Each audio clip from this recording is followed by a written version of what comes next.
स्वकर्ता पितु की जय। स्वकर्ता पितु की जय।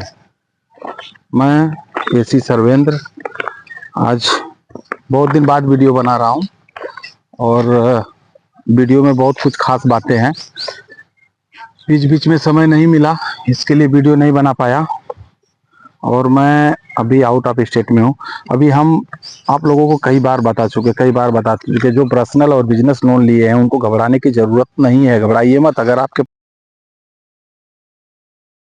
या कोई भी लोन लिए हैं, आपके पास पैसा है तो उसके भर को समाप्त कर दीजिए, मरे हुए सांप को गले से निकाल लीजिए। अगर नहीं है, वास्तविक में आप मजबूर हैं, तो कोई गलत कदम मत उठाइए। आप हमसे मिलिए या हमारे एसी भारत सरकार के जहां भी सदस्य हैं उनसे मिलिए और उनसे मिलकर आप अगर आदिम जाति आदिवासी हैं तो आपका पूरा हेल्प किया जाएगा, पूरा मदद किया जाएगा।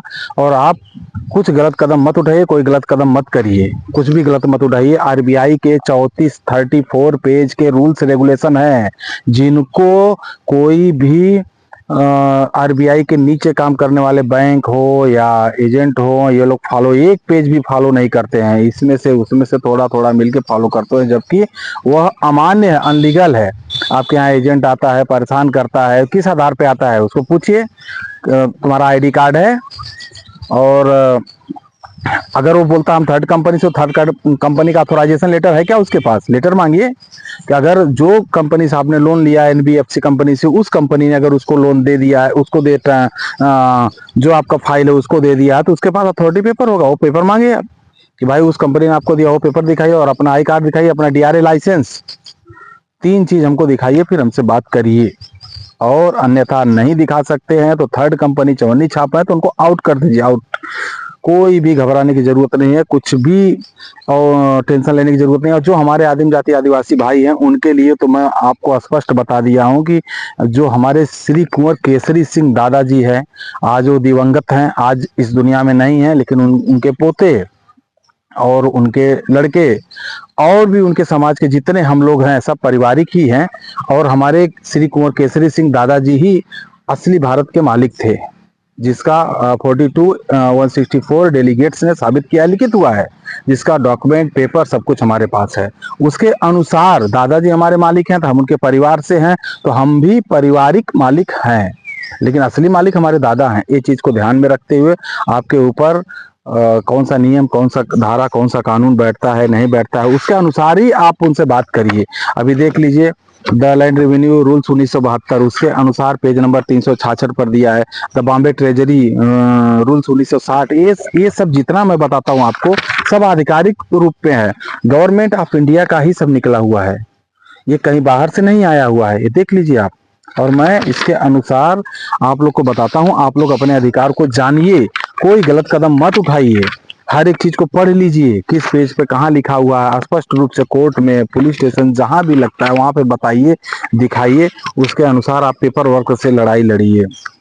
अगर आप ऐसा नहीं कर सकते हैं तो आपके ऊपर जुडिशियल सिस्टम हावी हो जाएगा, और जुडिशियल सिस्टम को रोकने के लिए आपको जानकारी लेनी पड़ेगी और सभी आदिवासी भाई को एक होना पड़ेगा। एक होने के बाद अभी तो मुंबई महाराष्ट्र में तैयारी चल रही फिजिकल मीटिंग की, सभी हमारे जितने आदिवासी भाई हैं, दूर के नजदीक के हैं, सब के सब आएंगे।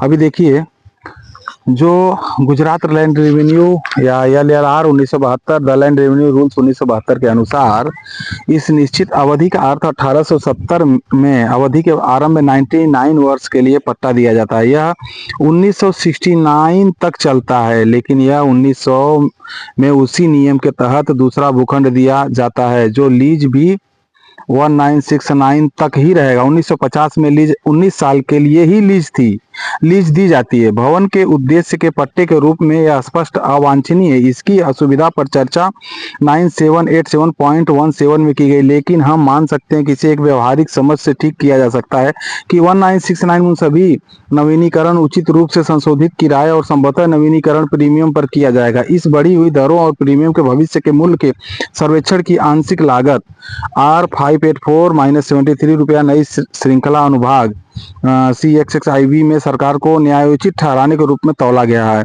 अधियोग मूल्य के बिना अल्पावधि के पट्टे पर दी गई भूमि अभियोग मूल्य के ग्रहण अधिकार में किराए से नगर पालिका 10 पैसे प्रति आना का भुगतान करती है। आप लोगों को ये जो भी मैं नॉलेज देता हूँ इसके अनुसार ही दे रहा हूँ ना, और ये लिखित है ना, भारत सरकार का सब कुछ लिखित है, इसके अनुसार ही आप पढ़ के इसके अनुसार ही डॉक्यूमेंट लेकर आगे बात करिए ना उनसे।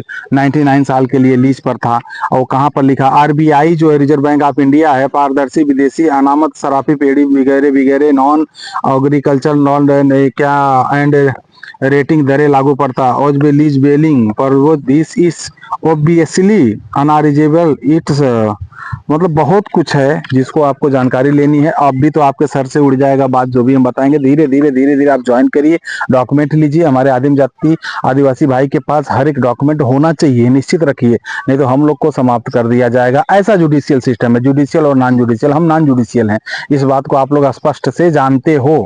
और आगे मेरा कहने का मतलब है कि आपके पास पर्सनल लोन, बिजनेस लोन अगर कुछ भी है तो घबराने की जरूरत नहीं है। मैंने 50 बार बोला है ऐसा। और कितना मेरे पास कॉल आ रहा है, बहुत कॉल आ रहा है, बहुत लोग पूछ रहे हैं कि हमारे पास लोन है तो बैंक वाला ये कर रहा है, बैंक वाला वो कर रहा है। अरे भाई साहब, आपके पास लोन है, पर्सनल है, बिजनेस है तो उनको आवेदन लगाइए। उनको हर एक चीज जो जो मैटर है उसके हिसाब से, आपको नहीं लगाने आ रहा है तो कटासवान जाइए, दादाजी के यहाँ जाइए। और भी दादाजी के हमारे 11 मेंबर, उनसे मिलिए और उनके ऑथोराइजेशन से ही आपका आवेदन लगेगा। आप ये मत सोचिएगा आप बना देंगे तो मान जाएगा बैंक वाला। आप है कौन बनाने वाले? हमारे आदिम जाति आदिवासी के 11 मेंबर जो हमारे दादाजी के यहाँ हैं, उनसे जुड़ा हुआ कोई भी नॉन जुडिशियल है, उनसे आप मिलके जो आवेदन लगाएंगे उस आवेदन को मान्य होता है, कोर्ट में सब जगह मान्य होता है। आप उनसे मिलेंगे तो उनको हर एक कड़ी मालूम है ना, हर एक चीज मालूम है, उसके अनुसार आपका आवेदन लगवाएंगे और आपका आवेदन लग गया है तो आपको राहत मिल जाएगी। राहत का मतलब है कि आपको कोर्ट में सामने जो डॉक्यूमेंट है, जो भी पेपर है, जो भी ओरिजिनल है, वो चीज दिखाने के बाद आपको बैंक से बिल्कुल राहत खत्म मैटर होगा। लेकिन आपको संघर्ष करना पड़ेगा, आपको लड़ना पड़ेगा, ना कि दूसरा कोई बोलेगा आपके लिए। पैसा आपका है, घर आपका है, बाकी आपने रखा है तो तीसरा कोई बात करेगा, वकील को पकड़ेंगे, वकील बात करेगा तो हमारे में वकील नहीं लगता, आप ही वकील हैं, आप ही सब कुछ हैं, आप ही ट्रेनिंग देके बात करेंगे। और ये जितने भी हैं, LLR पेज नंबर 399 पढ़िए, LLR नंबर 402 पढ़िए, ये बॉम्बे ट्रेजरी के अंदर से है। आपको हर एक पेज पर हर एक चीज स्पष्ट रूप से बताई गई है, स्पष्ट रूप से दिखाई गई है।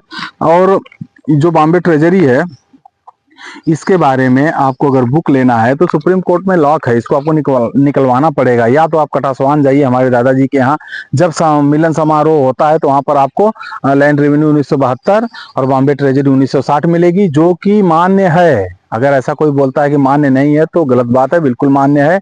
और भारत में हर एक जगह लागू है, हर एक जगह लागू हुआ नियम है, लेकिन वो बुक रख दिया गया, उसके अनुसार आप निकाल के जज को या जहां भी है बताएंगे या पढ़ लेंगे, जानकारी ले लेंगे तो ही अच्छा रहेगा आपके लिए, समाज के लिए। और आगे आपको आगे की भी तैयारी करना है अपने बच्चों के लिए, अपने भविष्य के लिए, कि आगे ऐसा कुछ ना हो कि जो तैयारी चल रही जुडिशियल सिस्टम का, उस सिस्टम को रोकना पड़ेगा।